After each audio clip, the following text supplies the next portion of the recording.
ప్రార్థన అనేది ఒక హక్కుగా భావించే విషయం కాదు.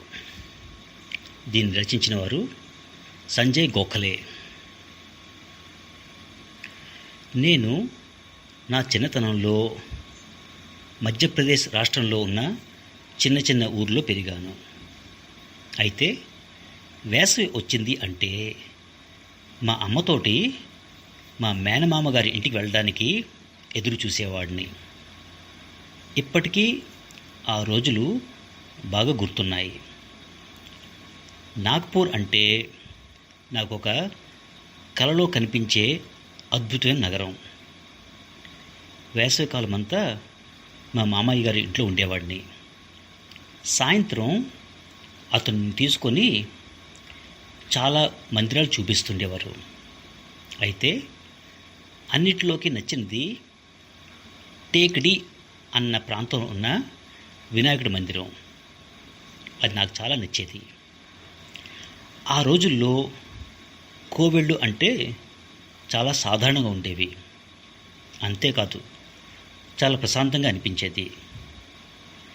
ఈ టేకిడి అన్న ప్రాంతంలో ఉన్న వినాయకుడి విగ్రహం చాలా నిరాడంబరంగా ఉండేది. కోవెల అంటే చెప్పడానికి పెద్ద భవనమేమి కాదు.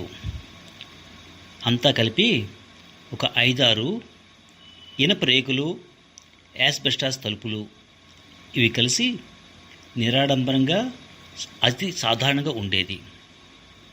ఎండాకాలంలో ఆ రేకుల మధ్యించి దేవుడి మీద ఎండపడి అతనికి చెమట కారేదేమో.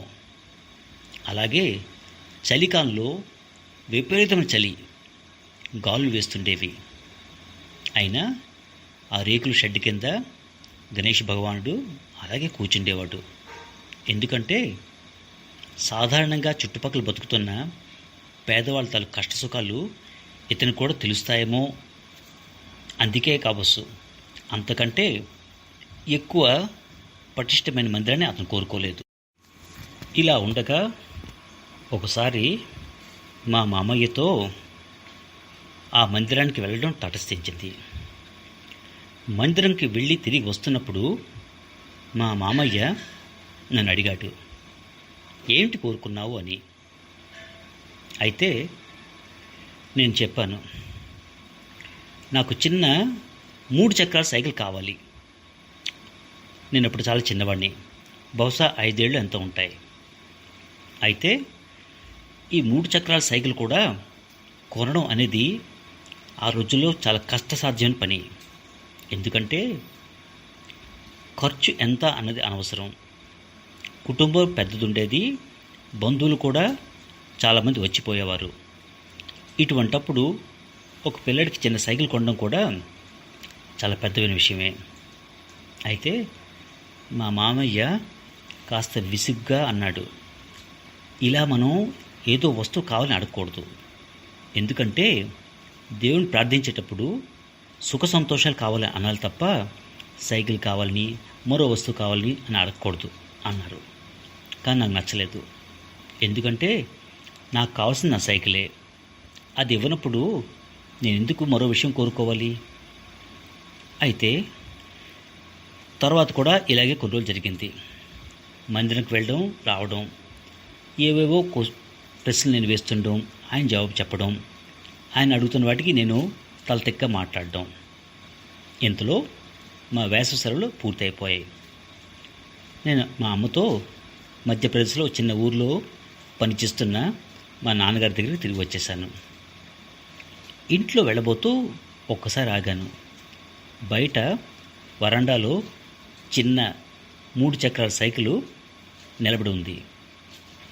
దాని సీట్లు ఎర్రగా ముద్దుగా ఉన్నాయి. చిన్న బెల్లు టింగ్ టింగ్ అంటున్నది. ఎంత కొత్తగా ఉందంటే చాలా నచ్చింది నాకు.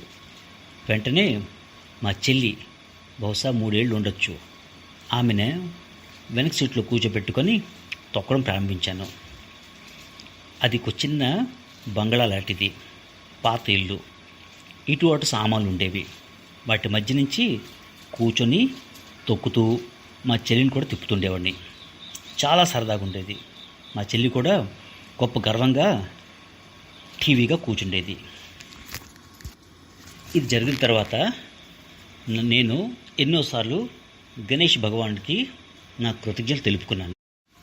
నా కోరిక తీర్చిన ఎన్నోసార్లు దేవుణ్ణి మనసులోనే తలుచుకున్నాను. నెమ్మదిగా సంవత్సరాలు గడిచాయి. కాలం పెరగడం ప్రారంభించింది. నేను పెద్దవాడిని అయ్యాను. ఉద్యోగం కూడా వచ్చింది. అనుకోకుండా నాగ్పూర్లోనే నాకు బదిలీ అయ్యింది. మా మామయ్య ఇంకా అక్కడే ఉండేవారు. నేను ఆయన కలిశాను. ఇద్దరు వెళ్ళి ఆ టేక్డి అన్న ప్రాంతంలో ఉన్న గణేశుడికి మళ్ళీ ప్రదక్షిణ నమస్కారాలు చేశాం. అప్పటి నుంచి ప్రతి 2 వారాలకో 3 వారాలకో లేక కనీసం నెల రోజులకైనా ఒకసారి వెళ్ళి ఆ దేవుడి దర్శనం చేసుకునేవాడిని. అయితే ఓసారి దర్శనం చేసుకొని బయటకు వస్తున్నప్పుడు నేను మా మామయ్యని అడిగాను. అప్పుడు చిన్నప్పుడు నేను సైకిల్ కావాలని అడిగాను. అయితే ఇంటికి వెళ్ళగానే సైకిల్ వచ్చింది.